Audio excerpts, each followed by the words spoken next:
জাহান্নামের আগুন এমন তেজের হবে, শরীরের যে কোনো জায়গায় লাগার সঙ্গে সঙ্গে ওই আগুন লইয়া কলিজা পর্যন্ত পুইছে যাবে। আসসালাতু খায়রুম মিনান নাওম, ঘুম হইতে নামাজ ভালো। আমি তাকাইয়া দেখি শীতের মধ্যে তুই কম্বল লাভ মুড়া দিয়ে নাকটাই না ঘুমাও। তোকে আমার হুকুম ইবাদতের তোকে আমি ফজরে পাই নাই, জোহরে ডাক দিলাম পাই নাই, আসরে ডাক দিলাম তোকে আমি পাই নাই, মাগরিবে ডাকলাম পাই নাই, এশায় ডাকলাম পাই নাই, রমজানের রোজা রাখার জন্য বলছি তোকে আমি পাই নাই। আরে ধনী হয়েছে হজ যাকাত আদায় করার জন্য বলছি, তুই হজ যাকাত আদায় করো নাই। সুন্নাত তরিকা চলতে বলছি, তুই চলো নাই। এক কথায় তোকে আমি বানাইছিলাম আমার ইবাদতের জন্য, তোকে যখন আমার ইবাদতে পাই নাই। বান্দা বান্দিরা, তোদেরকে আমি বানাইছিলাম আমার ইবাদতের জন্য, যখন তোদেরকে আমার ইবাদতে পাই নাই, এখন তোর বিচার তুই কর, তোকে এখন আমি কোন কাজে লাগাবো। তোকে অন্য মানুষ জবাই করবে, তারপর তোকে খাইবে, তাও আমি জায়েজ রাখি নাই। আখার এখন তোকে আমি কোন কাজে লাগাবো? হে নাফরমান শুইনা রাখ, তোর জন্য আমার একটা কাজ আছে, আমার একটা চুলা আছে। ওই চুলার নাম হলো জাহান্নাম। ওই জাহান্নামের আগুন জ্বালাইতে তোর মতো নাফরমানের হাজালি লাগবে। ওয়াকুদুহান নাসু ওয়াল হিজারা উইদ্দাত লিল কাফিরিন। এ দুনিয়াদার পাগল আমার বাবারা, হে পর্দার আড়ালের মা বোনেরা, দুনিয়ার আগুন শরীরের যে জায়গায় লাগে ওই জায়গায় পুড়ে যায়, কিন্তু জাহান্নামের আগুন এমন তেজের হবে, আমার আল্লাহ, আমার মালিক, আমার মাহবুব কোরআনুল কারীমের ভিতরে বলেন, নারুল্লাহিল মুকাদাতুল্লাতী তাত্তালিউ আলাল আফইদা। জাহান্নামের আগুন এমন তেজের হবে, শরীরের যে কোনো জায়গায় লাগার সঙ্গে সঙ্গে ওই আগুন লইয়া কলিজা পর্যন্ত পুইছে যাবে। আল্লাহ, আপনি আমাকে আমাদের সবাইকে মাফ করিয়া দিয়ে। এ দুনিয়াদার পাগল আমার বাবারা, যেই মামলার তদবির নাই ওই মামলারও কিন্তু খালাস নাই। আল্লাহর ওলিদের ইতিহাস পড়িয়া দেখেন, সাহাবায়ে কেরামদের ইতিহাস পড়িয়া দেখেন। আমিনু কামা আমানান নাস, আমার আল্লাহ বলেন তোমরা ঈমান আনবে, বিশ্বাস করবে কেমন? সাহাবায়ে কেরামরা যেভাবে ঈমান আনছিল। এই জন্য আমার বাজানদেরকে বলবো, ওমর ফারুক রাদিয়াল্লাহু তাআলা আনহু অর্ধেক দুনিয়ার রাজত্ব করছিলেন। বাজান বাংলাদেশের মতো প্রায় 200 দেশের রাজা, তার ইতিহাস পড়লে দেখবেন তিনি অনেক কানতে কানতে গাল মোবারকের ভিতরে দাগ পড়ে গেছিল। অনেক সময় রাস্তা দিয়ে হাঁটতো, রাস্তার ভিতরে ফেজা কুটানার হাতের মধ্যে উঠাইয়া আফসোস করে কান্দে আর বলে, হে ফেজা কুটানারা, তুই মাটির সঙ্গে মিলা যাবি, তো কিয়ামতের ময়দানে মালিকের সামনে হাজিরা দেওয়া লাগবে না, আর মালিকের সামনে উঠতেও হবে না। কিন্তু আমি ওমর মানুষ, আমার মালিকের সামনে দাঁড়াইয়ে হিসাব দেওয়া লাগবে। উজানি এই মাদ্রাসার ময়দানে এই দ্বীনি মজলিসে বেহেশতের বাগানের মধ্যে আসার বসার দিনে আলোচনা করার শোনার তৌফিক আল্লাহ দান করেছেন। শুকরিয়া তার সবাই বলি আলহামদুলিল্লাহ। এই উজানির থেকে বাতি জ্বলছিল চরমনাইতে। মুরব্বীদের কাছে শুনেছি উজানির কারি ইব্রাহিম সাহেব রহমাতুল্লাহি আলাইহি, তিনি আমার দাদাজান রহমাতুল্লাহি আলাইহির ব্যাপারে দোয়া করছিলেন। বাবা ইসহাক তোমার মাধ্যমে বাংলার জমিনের ঘরে ঘরে আল্লাহর জিকির জলি জারি হবে।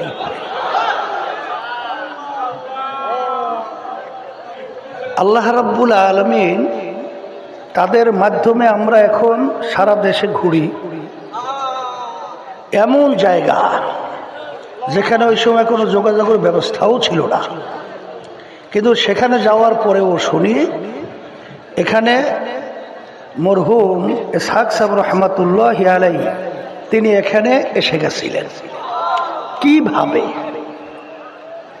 আল্লাহ রাব্বুল আলামিন আজকে এই উজানির বরকত, এই ফোকাস আজকে সর্বত্র বাংলার জমিনের মধ্যে পথ ভোলা আল্লাহর বান্দাদেরকে, আল্লাহর বান্দীদেরকে আজকে সৃষ্টিকর্তার সঙ্গে সম্পর্ক তৈরি করার একটা উল্লেখযোগ্য আল্লাহ রাব্বুল আলামিন পরিবেশ তৈরি করেছেন। আমি বিশেষ করে আপনাদের কাছে দোয়া চাই, আমরাও দোয়া করি আল্লাহ রাব্বুল আলামিন যেন আমরা যারা এই তরিকার খেদমতের দায়িত্বে আছি খাদেম হিসাবে, আল্লাহ যেন আমাদেরকে সহিভাবে ইখলাস নিয়ে আল্লাহকে রাজি খুশির উদ্দেশ্যে খেদমত করার তৌফিক দান করেন। কথা বেশি লাম্বা না, সংক্ষেপ বলছি। আকুলমন্দ ইশারা বাস আস্ত, যে নাকি জ্ঞানী হয় অল্প কথার মাধ্যমে তারা পুরো বিষয়টা বুঝতে পারে। আমাদের পাশেই ঘুমায় আছে ইব্রাহিম সাহেব রহমতুল্লাহি আলাইহি সব অসংখ্য আল্লাহর ওলিরা। বিশেষ করে আমাদেরকে ছোটবেলা থেকে আদর করতেন মঞ্জুরুল হক সাহেব রহমতুল্লাহি আলাইহি, তিনি আমাদের বাসায় থাকতেন, আমাদের পাশেই থাকতেন সবসময়, আমাকেও কোরআনুল কারীম পড়াইছে। তিনিও আজকে এখানে ঘুমিয়ে আছে। আল্লাহ রাব্বুল আলামিন তাদের দরজা বেহেশতে বলন্দ করে দেয়, আল্লাহুম্মা আমিন। এবং তাদের রুহানি ফয়েজ ও বারাকাত আল্লাহ আমাদেরকে নসিব করুন। উজানির মাহফিল বলেন, চরমনাইয়ের মাহফিল বলেন, যত সহি তরিকার মাহফিলগুলো আছে, এর মূল উদ্দেশ্য লক্ষ্য কি? আমি আপনাদের সামনে যে আয়াত শরীফ তেলাওয়াত করেছি, আয়াতের ভিতর আল্লাহ রাব্বুল আলামিন বলেছেন মানুষ এবং জিন এই দুইটা জাতিকে আমি সৃষ্টি করার কারণ আমার ইবাদতের জন্যে। সবাই বলি আলহামদুলিল্লাহ। এখন অনেকে বলতে পারেন হুজুর তাহলে অন্য অন্য মাখলুকাতগুলো আল্লাহ কেন সৃষ্টি করেছেন? আল্লাহ রাব্বুল আলামিন কুরআনুল কারীমের ভিতরে বলেন অখুলিকা লাকুম মা ফিল আরদি জামিআ, অন্য অন্য মাখলুকাতগুলো আমি সৃষ্টি করার কারণ তোমাদের খেদমতের জন্যে। এখনই বুঝবেন আমরা যে সূর্য দেখতেছি, সূর্য কিন্তু আমাদের মানুষের দরকার আছে না নাই? আমরা যে গাছ দেখতেছি আমাদের খেদমতের দরকার আছে না নাই? গরু দেখতেছি আমাদের দরকার আছে না নাই? কিন্তু একটা মানুষ যদি দুনিয়া না থাকে সূর্যের কিন্তু কিছু হবে না, প্রয়োজনও নাই। গাছেরও কিন্তু কোনো কিছু হবে না, তাদেরও প্রয়োজন নাই। গরুরও কিন্তু কিছু হবে না, আমাদেরকে তাদের কোনো প্রয়োজন নাই। কিন্তু প্রতিটা মাখলুকাত কিন্তু আমাদের খেদমতের দরকার। কথা ঠিক না? এখন আমাদেরকে আল্লাহ বানাইছেন, আমি বলছিলাম, তার ইবাদতের জন্য। ইবাদত একটা আরবি শব্দ, উর্দুতে বলে গোলামি। বাংলা অর্থ হলো মালিকের হুকুম অনুযায়ী চলা। বলেন মালিকের হুকুম অনুযায়ী চলার নাম কি? ইবাদত। যেই কাজটা মালিকের হুকুম অনুযায়ী হবে সেই কাজটা ইবাদতের ভিতরে গণ্য হবে। যেই কাজটা মালিকের হুকুম অনুযায়ী হবে না সেটা যত বড় হোক সেটা ইবাদতের ভিতরে গণ্য হবে না। যেমন একটা উদাহরণ দিলে বুঝবেন, সূর্য উঠতেছে, ঠিক মাথার উপরে চলে আসছে, সূর্য ডুবতেছে, এই সময় যদি কেউ আমরা নামাজ পড়ি সব হবে না গুনাহ হবে? নামাজ পড়লাম গুনাহ পাইলাম কেন? ওই নামাজটা মালিকের হুকুম অনুযায়ী না হওয়ার কারণে আমাদের সব আমল নামা জমা হয় নাই। ঈদের দিন যদি কেউ আমরা রোজা রাখি সব হবে না গুনাহ জমা হবে? রাখলাম রোজা, পাইলাম কি? গুনাহ। তা ঠিক এক কথায় আমি যেটা বোঝাতে চাই, যে যেই কাজটা মালিকের হুকুম অনুযায়ী হবে সেই কাজটা ইবাদতের ভিতরে গণ্য হবে। এখন আমার মালিকের হুকুম প্রতিটা মানুষের ব্যক্তিগত জীবনে আছে না নাই, পারিবারিক জীবনে আছে না নাই, সামাজিক জীবনে আছে না নাই, কামাই খরচের মধ্যে আছে না নাই, ব্যবসার মধ্যে আছে না নাই, পোশাকাদির মধ্যে আছে না নাই, এরপরে রাজনৈতিক জীবনে সেখানেও, আন্তর্জাতিক সর্বক্ষেত্রে আমার মালিকের হুকুম আছে। তাহলে ব্যক্তিগত জীবন থেকে শুরু করে আন্তর্জাতিক জীবন পর্যন্ত যারা মালিকের হুকুম অনুযায়ী আমাদের জীবনকে পরিচালনা করতে পারবো, প্রতিটা ক্ষেত্রে আমাদের কাজটা ইবাদতের ভিতরে গণ্য হবে। কথা ঠিক কিনা? এই জন্য আমার ভাইদেরকে বলবো, পর্দার আড়ালের মা বোনরা যারা শুনতেছেন, কথা সংক্ষেপ আমি অনেক সময় বলে থাকি, আব্বাজারও বলতেন, ছাত্র 10 সাবজেক্টে পরীক্ষা দেয়, 9 সাবজেক্টের মধ্যে যদি সে 100 করেও নম্বর পায়, এক সাবজেক্টে যদি ফেল করে ছাত্র কিন্তু ফেল, আর 10 সাবজেক্টে 33 করে যদি নম্বর পায় ছাত্র কিন্তু পাস। আল ইয়াউমা আকমালতু লাকুম দীনাকুম ওয়া আতমামতু আলাইকুম নি'মাতি ওয়া রাদিতু লাকুমুল ইসলামা দীনা।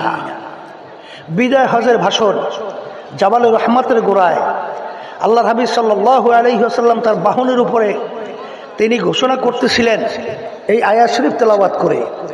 প্রায় 100 লক্ষের কাছাকাছি সাহাবায়ে কেরাম উপস্থিত ছিলেন। হে আমার উপস্থিত সাহাবারা, কিয়ামত পর্যন্ত উম্মতেরা, আজকের এই দিন ইসলাম বা দিন পরিপূর্ণ হয়ে গেল। সবাই বলি আলহামদুলিল্লাহ। তাহলে দিন কি বলেন? পরিপূর্ণ। আবার সবাই বলি দিন পরিপূর্ণ। এখন দিন পরিপূর্ণ, আর বাড়তি কমতি কোনো দিক দিনের মধ্যে নাই। এখন দিন কি জিনিস? এই যে এখন আমরা দেখতেছি সূর্য, সেইটা কি তো দিন বলি, ঠিক না? হ্যাঁ, আবার যখন সূর্য ডুবে যায় তখন আমরা রাত্রে বলি, ঠিক কি না? তাই দিন সম্পর্কে সংক্ষেপ হাদিসে জিবরিল আল্লাহ রাসূল সাল্লাল্লাহু আলাইহি ওয়াসাল্লাম বসা, সাহাবায়ে কেরামরা উপস্থিত। এক ব্যক্তি আসলেন, ব্যক্তিকে কেউ চেনে না। সাহাবায়ে কেরামরা বলতেছেন আমরা কেউ তাকে চিনি না, কিন্তু ব্যক্তি মদিনা শরীফের লোক না, কারণ সে যদি মদিনা শরীফের হতো তাহলে আমরা চিনতাম। আর ব্যক্তি মুসাফিরও না, যদি মুসাফির হতো তার সঙ্গে কিছু আলামত চিহ্ন থাকতো, কিন্তু শরীরের ভিতরে পোশাক আদি একেবারে সাদা দবদবে, মাথার ভিতরে চুলগুলো কালো মিশমিশে সাজানো গোছানো, সরাসরি যাইয়া আল্লাহ রাসূল সাল্লাল্লাহু আলাইহি ওয়াসাল্লাম তার হাঁটু মুবারকের সঙ্গে হাঁটু মুবারক মিশিয়ে বসে। অন্য রায়াতের ভিতরে আসছে আল্লাহ হাবিব সাল্লাল্লাহু আলাইহি ওয়াসাল্লাম তার 2 হাঁটুর উপরে হাত রাখছে। সাহাবায়ে কেরাম দেখতেছেন, যেহেতু সবচেয়ে বড় আদবওয়ালা ছিল সাহাবায়ে কেরাম, আল আমরু ফাওকাল আদাব, আদবের ভিতরে সবচেয়ে বড় আদব হলো কথা মানা। সাহাবায়ে কেরামদের সে বড় আদবের চেয়ে আর বড় আদব কিন্তু কেউ হতে পারে না। আল্লাহ রাসূল সাল্লাল্লাহু আলাইহি ওয়াসাল্লাম অনুমোদন না দিলে তারা তার কথা বলতে পারে না, চুপচাপ। আগন্তুক ব্যক্তি আইসা আল্লাহ রাসূল সাল্লাল্লাহু আলাইহি ওয়াসাল্লামকে 3টা প্রশ্ন করছেন। কয়টা প্রশ্ন? 1 নম্বর প্রশ্ন, মাল ঈমান ইয়া রাসূলুল্লাহ সাল্লাল্লাহু আলাইহি ওয়াসাল্লাম। 2 নম্বর প্রশ্ন, মাল ইসলাম ইয়া রাসূলুল্লাহ সাল্লাল্লাহু আলাইহি ওয়াসাল্লাম। আর 3 নম্বর প্রশ্ন, মাল ইহসান ইয়া রাসূলুল্লাহ সাল্লাল্লাহু আলাইহি ওয়াসাল্লাম। ঈমানের সঙ্গে আল্লাহ হাবিব সাল্লাল্লাহু আলাইহি ওয়াসাল্লাম পরিচয় দিলেন।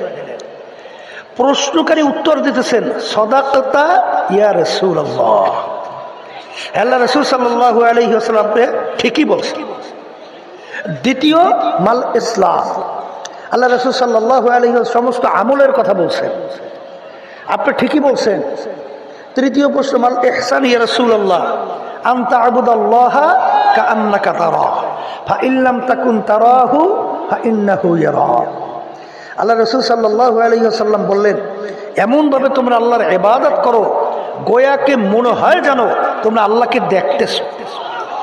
ওই অবস্থা ভিতরে তৈরি না হলে অন্তত খেয়াল করো যে আল্লাহকে যদিও আমরা দেখি না, কিন্তু আল্লাহ তো আমাদেরকে দেখে। এই হাদিস যখন আসাতিজে কেরাম পড়াতেন তখন এইভাবে ব্যাখ্যা দিতেন যে যখন চক্ষুওয়ালা আসামি যখন জজের সামনে দাঁড় হয়, আদব সহকারে দাঁড় হবে না, খুব জড়সড় হইয়া সামনে জজ সাহেব বসা, যখন নাকি জিজ্ঞাসা করবে যে তুমি এরকম জড়সড় হয়ে কেন দাঁড় হয়েছ আদব সহকারে, বলবে জজকে আমি দেখি, জজ আমাকে দেখে, এই জন্য কি আদব সহকারে দাঁড় হয়েছে। অন্ধ আসামি জজকে দেখে, কিন্তু সে যখন জজের সামনে দাঁড় হয় কিভাবে দাঁড় হবে? আদব সহকারে। যদি জিজ্ঞাসা করে এই অন্ধ আসামি তুমি এইভাবে জড়সড় হয়ে আদব সহকারে কেন দাঁড় হইছ, তুমি কি জজকে দেখো? তখন কি উত্তর দেবে? আমি জজকে দেখি না। তাহলে এইভাবে তুমি জড়সড় হয়ে দাঁড় হইলে কেন? বলবে আমিও যদি নাকি জজকে দেখি না, আমার জজ তো আর অন্ধ না, জজ তো আমাকে দেখে। তাহলে আমি এমনভাবে ইবাদত করব যদিও নাকি আমার গোয়াকে মনে হয় যেন আল্লাহকে দেখতেছি, ওই অবস্থা ভিতরে যদি তৈরি না হয়, অন্তত আমার মালিক তো আমাকে দেখতেছে। এইভাবে ইবাদত ছাড়া কোনো ইবাদত কিন্তু কবুল হবে না। অবস্থা কয়টা? আল্লাহকে দেখতেছি অথবা আল্লাহ আমাকে দেখতেছি, এই দুই অবস্থার বাহিরে কোনো ইবাদত কিন্তু কবুল হবে না। তাহলে কি পেলাম? ঈমান, ইসলাম, ইহসান। এই তিন জিনিস প্রশ্ন করার পরে যখন আগন্তুক ব্যক্তি চলে গেছেন, আল্লাহ রাসূল সাল্লাল্লাহু আলাইহি ওয়াসাল্লাম বলেন তোমরা ব্যক্তিকে কেউ চেনো? তখন সাহাবায়ে কেরাম বলেন হে আল্লাহর রাসূল সাল্লাল্লাহু আলাইহি ওয়াসাল্লাম আমরা তো ব্যক্তিকে কেউ চিনি না।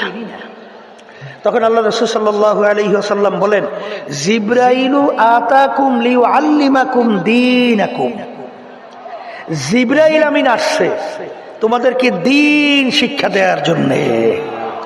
সবাই বলে সুবহানাল্লাহ। তাহলে এই দিক থেকে আপনি আলোচনা করলে পাবেন এই আল্লাহ রাসূল সাল্লাল্লাহু আলাইহি ওয়াসাল্লামের মূল কাজ ছিল চারটা। কয়টা? বলেন বলেন বলেন। এক নম্বর মুখস্থ করেন দাওয়াত, তালিম, তাজকিয়া নফস, জিহাদ। কথা ঠিক কিনা? চারটা থাকা লাগবে। অন্ধের হাতি দেখার মতো যদি ইসলাম হয় তাহলে কিন্তু বিপদ। 10 সাবজেক্টে পাস করতে হবে। যদি 99.99 নম্বর পায় 9 সাবজেক্ট, এক সাবজেক্টে ফেল, ছাত্র কিন্তু ফেল। কথা ঠিক কিনা? তাহলে দিন পরিপূর্ণ, বাড়তি কমতি আর দিন কোন দিক আসবে না, আর আর নতুন নবীও আসবে না, রাসূল আসবে না, কোরআনুল কারীমে পরিবর্তনও আসবে না। এখন আল্লাহ রাব্বুল আলামিন কোরআনুল কারীমে বলেন ইয়া আইয়ুহাল্লাযীনা আমানু দুখুলু ফিস সিলমি কাফা, হে ঈমানদারেরা যারা আমাকে বিশ্বাস করো, এখন তোমরা দ্বীনের ভিতরে ইসলামের মধ্যে পুরাপুরি ভাবে ঢুইকা যাও। আব্বাজান বলতেন মসজিদে এক পা বাহিরে আর এক পা।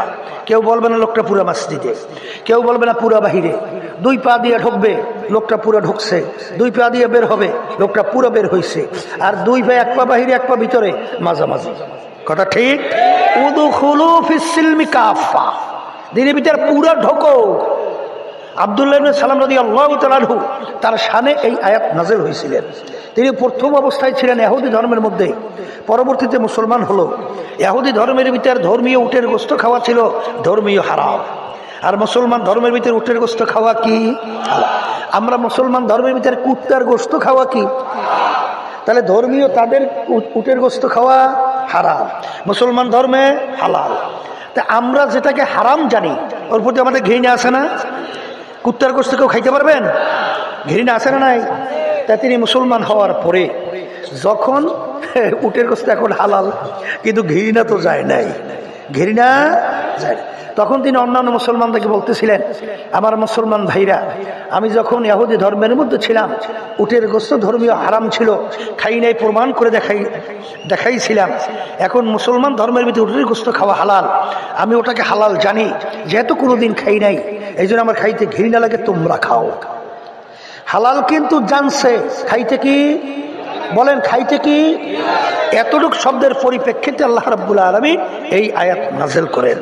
আব্দুল্লাহ ইবনে সালাম, হালালকে হালাল জানলে হবে না, খাইয়া প্রমাণ করে দেখানো লাগবে।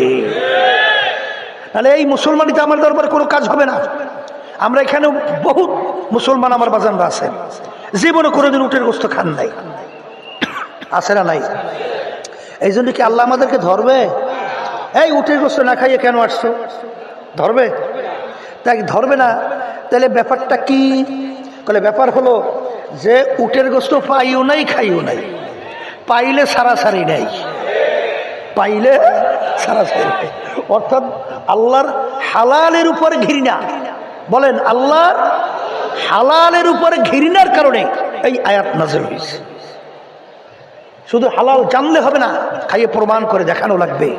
এই জন্য আমার ভাইদেরকে বলবো, পর্দা আলে মা বোনরা যারা শুনতেছেন, দিন পরিপূর্ণ, নতুন আর কোনো দিক আসবে না। আর আল্লাহ আমাদেরকে সৃষ্টি করছেন কেন? ইবাদতের জন্য। ইবাদত শব্দের অর্থ বলছে মালিকের হুকুম অনুযায়ী চলা। এখন আমরা যদি এক ক্ষেত্রে মানলাম আর এক ক্ষেত্রে না মানলাম, এরকম যদি আমরা চলি, তাহলে পুরা মুসলমান হওয়া যায়? আসতে বলে, এই আবার একটু জোরে বলে। তাই যদি না হওয়া যায়, এই জন্য আমি আমার ভাইদেরকে বলবো, আমি আমাকে বলবো, দিনের জন্য কোনো দিক আমাদের ভিতরে কমতি না থাকে। এরপরে অন্যান্য মাখলুকাতগুলো আল্লাহ বানাইছেন কিসের জন্য? আমাদের জন্য। কিসের জন্য? আমাদের জন্য। গরু, গাবি গরু পালছি। আমার মনে আছে আমাদের মোরাক্ষ হুজুর রহমাতুল্লাহি আলাইহি, তিনি গরু পালতেন, মনে আছে? আমি আসার পরে হুজুরকে দেখার জন্য গেছিলাম, দোয়ার জন্য। তখন তো হুজুরের গরু আছে, আব্বাজারও গরু পালতেন। এরকম অনেকেই কিন্তু গরু পালতো, ঠিক কিনা? তাই সেখানে গাবি গরু পালি কেন? দুধ খাওয়ার জন্যে, বাচ্চা হবে, বংশ বিস্তার লাভ করবে। কিন্তু এখন গরুতে দুধও দেয় না, বাচ্চাও দেয় না। তখন আমরা কি করি? ছুরি দাঁড় করি, সাকি দেয়, ওরা কি করি? শান দেই, দিয়ে তারপর গরু শোয়াইয়া জবাই করি। হ্যাঁ, বিসমিল্লাহি আল্লাহু আকবার দিছি, জবাই করিয়া। এরপরে চামড়া খুললাম, গোস্ত এই পাক কইরে নিজে খাই, আত্মীয় স্বজন নিয়ে খাই। কথা ঠিক কিনা? এক কাজে লাগে নাই, অন্য কাজে লাগাইছি। আম গাছ লাগাইছি আম খাওয়ার জন্য, আম দেয় না, গাছ কাটলাম, টক্টর তৈরি করলাম, বাকি অংশ লাকড়ি তৈরি করে আগুন জ্বালাই ভাত তরকারি পাক করে খেলাম, বেহুদে ভালাই নাই। তা আল্লাহ আমাদেরকে বানাইছে তার ইবাদতের জন্যে। আমার মালিক তাকাইয়ে তাকাইয়ে আপনার আমার দিকে বলতেছেন, হে বান্দা বান্দি আব্দুল করিম, হে রহিমা খাতুন, আমি তোকে বানাইছিলাম আমার ইবাদতের জন্যে। কিন্তু ফজরের সময় মুয়াজ্জিন আমার পক্ষ থেকে তোকে দাওয়াত দেয়, আসসালাতু খায়রুম মিনান নাওম, ঘুম হইতে নামাজ ভালো। আমি তাকাইয়া দেখি শীতের মধ্যে তুই কম্বল লেপ মুড়া দিয়ে নাকটাই না ঘুমাও। তোকে আমার হুকুম ইবাদতের, তোকে আমি ফজরে পাই নাই, জোহরে ডাক দিলাম পাই নাই, আসরে ডাক দিলাম তোকে আমি পাই নাই, মাগরিবে ডাকলাম পাই নাই, এশায় ডাকলাম পাই নাই, রমজানের রোজা রাখার জন্য বলছি তোকে আমি পাই নাই। আরে ধনী হয়েছে হজ যাকাত আদায় করার জন্য বলছি, তুই হজ যাকাত আদায় করো নাই। সুন্নাত তরিকা চলতে বলছি, তুই চলো নাই। এক কথায় তোকে আমি বানাইছিলাম আমার ইবাদতের জন্য, তোকে যখন আমার ইবাদতে পাই নাই। গরু পালছি দুধ খাওয়ার জন্য, বাচ্চা হবে, বংশ বিস্তার লাভ করবে, কিন্তু কাজে লাগে না, অন্য কাজে তুই লাগাইয়া দিলি। হে বান্দা বান্দিরা, তোদেরকে আমি বানাইছিলাম আমার ইবাদতের জন্য, যখন তোদেরকে আমার ইবাদতে পাই নাই, এখন তোর বিচার তুই কর, তোকে এখন আমি কোন কাজে লাগাবো? তোকে অন্য মানুষ জবাই করবে, তারপর তোকে খাইবে, তাও আমি জায়েজ রাখি নাই। আখার এখন তোকে আমি কোন কাজে লাগাবো? হে নাফরমান, শুই না রাখ, তোর জন্য আমার একটা কাজ আছে, আমার একটা চুলা আছে। ওই চুলার নাম হলো জাহান্নাম। ওই জাহান্নামের আগুন জ্বালাইতে তোর মতো নাফরমানের হাজালি লাগবে। ওয়াকুদুহান নাসু ওয়াল হিজারা উইদ্দাত লিল কাফিরিন। এ দুনিয়াদার পাগল আমার বাবারা, হে পর্দার আড়ালের মা বোনেরা, দুনিয়ার আগুন শরীরের যে জায়গায় লাগে ওই জায়গায় পুড়ে যায়, কিন্তু জাহান্নামের আগুন এমন তেজের হবে, আমার আল্লাহ, আমার মালিক, আমার মাহবুব কোরআনুল কারীমের ভিতরে বলেন, নারুল্লাহিল মুকাদাতুল্লাতী তাত্তালিউ আলাল আফইদা, জাহান্নামের আগুন এমন তেজের হবে শরীরের যে কোনো জায়গায় লাগার সঙ্গে সঙ্গে ওই আগুন যাইয়া কলিজা পর্যন্ত পৌঁছে যাবে। আল্লাহ আপনি আমাকে আমাদের সবাইকে মাফ করিয়া দিয়ে এ দুনিয়াদার পাগল আমার বাবারা, যেই মামলার তদবির নাই ওই মামলারও কিন্তু খালাস নাই। আল্লাহর ওলিদের ইতিহাস পড়িয়া দেখেন, সাহাবায়ে কেরামদের ইতিহাস পড়িয়া দেখেন। আমিনু কামা আমানান নাস, আমার আল্লাহ বলেন তোমরা ঈমান আনবে, বিশ্বাস করবে কেমন? সাহাবায়ে কেরামরা যেভাবে ঈমান আনছিল। এই জন্য আমার বাজানদেরকে বলবো, ওমর ফারুক রাদিয়াল্লাহু তাআলা আনহু অর্ধেক দুনিয়ার রাজত্ব করছিলেন। বাজান বাংলাদেশের মতো প্রায় 200 দেশের রাজা। তার ইতিহাস পড়লে দেখবেন তিনি অনেক কানতে কানতে গাল মোবারকের ভিতরে দাগ পইরা গেছিল। অনেক সময় রাস্তা দিয়ে হাঁটত, রাস্তার ভিতরে ফেজা কুটানার হাতের মধ্যে উঠাইয়া আফসুস করে কান্দে আর বলে, হে ফেজা কুটানারা, তুই মাটির সঙ্গে মিলা যাবি, তো কিয়ামতের ময়দানে মালিকের সামনে হাজিরা দেওয়া লাগবে না, আর মালিকের সামনে উঠতেও হবে না। কিন্তু আমি ওমর মানুষ, আমার মালিকের সামনে দাঁড়াইয়ে হিসাব দেওয়া লাগবে। এ ফেজা কুটা নারা, তুই আমার চেয়ে অনেক ভালো। ওসমান গনি রাদিয়াল্লাহু তাআলা আনহু অনেক সময় কবরের পাশে দাঁড়াইয়ে এমন ভাবে অজরে কান্না শুরু করতেন, কাঁদতে কাঁদতে অনেক সময় তারা অবস্থায় ঠাস কইরা বইসা পড়তো। লোকেরা বলে, হুজুর এরকম কবর দেখলে আপনি কেন অস্থির হয়ে যান? এ আমার সাথীরা, আখেরাতের যেই কয়টা ঘাটি, তার প্রথম নম্বর ঘাটি হইল কবর। এই কবরে যার সঙ্গে ভালো ব্যবহার হবে, সামনের ঘাটিতেও ভালো ব্যবহারের আশা করা যায়। এই জন্য আমি কবর দেখলে সহ্য করতে পারি না। ফাসাও ফাতার ইজিন কাশাফাল গুবার আফরাসুন তাহতার জুলকা আমহমারো। হে বড় লোক আমার বাবারা, হে ধনী আমার বাবারা, হে পীর মুফতি মুহাদ্দিস আমার বাবারা, হে চেয়ারম্যান মেম্বার এমপি মিনিস্টার আমার বাবারা, হে হে বড় বড় শিক্ষিত আমার বাবারা, আজকে চক্ষু খোলা দুনিয়ার ভিতরে স্বাধীনতা পাইয়া আজকে জমিনের ভিতরে এমন ভাবে হাঁটি মনে হয় যেন জমিনকে ফাইরা ফেলবা। কিন্তু আরে মনে রাখিস, জমিনের ভিতরে তুই যত ধপ ধপ কইরা চলো, আমার মালিকের জমিন ফারতে পারবি না। আজকে দুনিয়ার ভিতরে বহু পরিচয় দিয়া চলো, কিন্তু ইমাম আল্লাহু আকবার, আল্লাহু আকবার, আল্লাহু আকবার, আল্লাহর ওলিরা দেখছেন এ দুনিয়ার পাগলেরা কবরে যাইয়া মাপ পাওয়ার আগ পর্যন্ত নিজেকে নিজে একটা শুয়ারের চেয়ে ভালো মনে করা যায় না। এই জন্য আমি আমার বাজানদেরকে বলবো, আমিও আপনাদের কাছে দোয়া চাই, আমিও আপনাদের জন্য দোয়া করি, আল্লাহ যেন আমাদেরকে তার খালেস খাদেম হিসাবে কবুল করে নেয়, তার বান্দা হিসেবে কবুল, দিনের খাদেম হিসেবে কবুল করে নেয়, এবং তার খাস বান্দা পর্দালে মা বোনদেরকে বান্দি হিসেবে কবুল করে নেয়। আখির দাওয়ানা আলহামদুলিল্লাহি রাব্বিল আলামিন। আসসালামু আলাইকুম ওয়া রাহমাতুল্লাহি ওয়া বারাকাতুহু।